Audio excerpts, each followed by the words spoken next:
Good morning, everyone. Today, I'll be showing you my new project. This is a 1986 Dodge Power Ram 50. Currently, it's got no engine in it because when I bought this thing, I wanted to get the engine running. Actually, let me show you that real quick. And right here is the engine. This is the tops of the head, and it's got a carburetor on it. It's just a 1-barrel carburetor at the moment. I might upgrade to a 2-barrel, but so this is the block right here, and the crankshaft, it's still in there. But the crankshaft is too worn down that I need to either get a crankshaft kit or just buy a whole new engine block. And like this piston right here, it's been chipped, which is wonderful. Con rods, every single one of them is too worn down.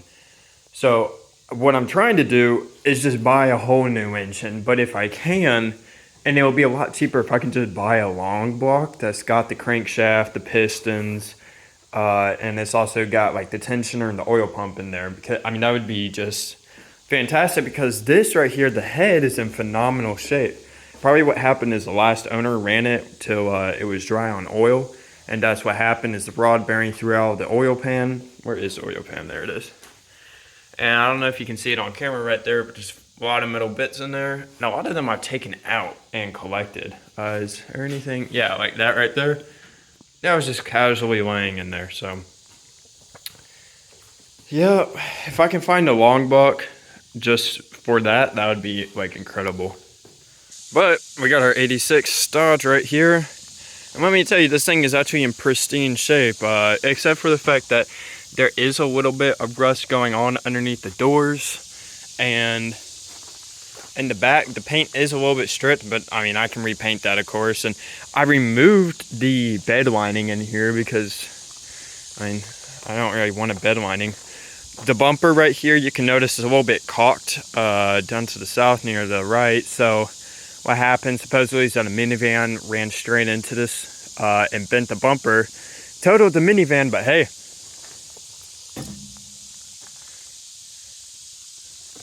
totaled the minivan, but hey, pretty high steel right there. But the bed does work. Let me put my coffee down. There we go. Bed works. Climb on in and everything. It's a really bouncy suspension. I mean, it's not built for heavy duty, just for some light loads maybe.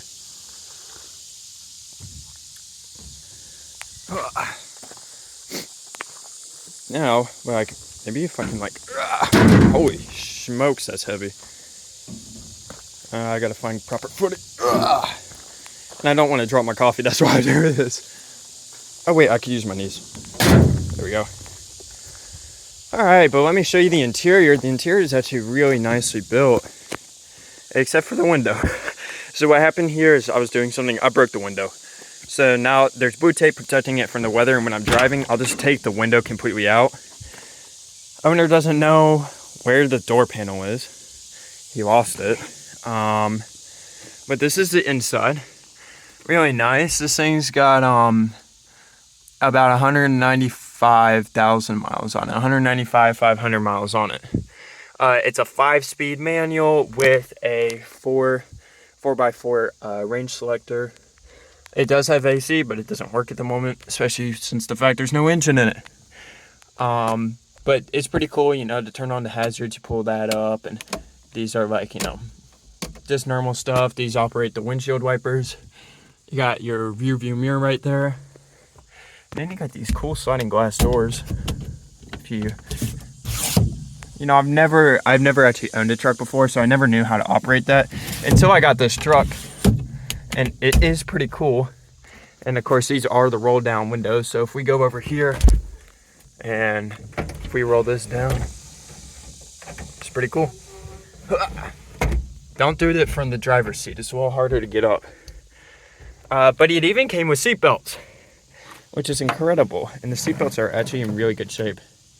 So that's the indoor. Currently right now, we don't have an engine in it. But we have the starter, we have the alternator and the exhaust manifold just sitting there. And then we got the transmission right there.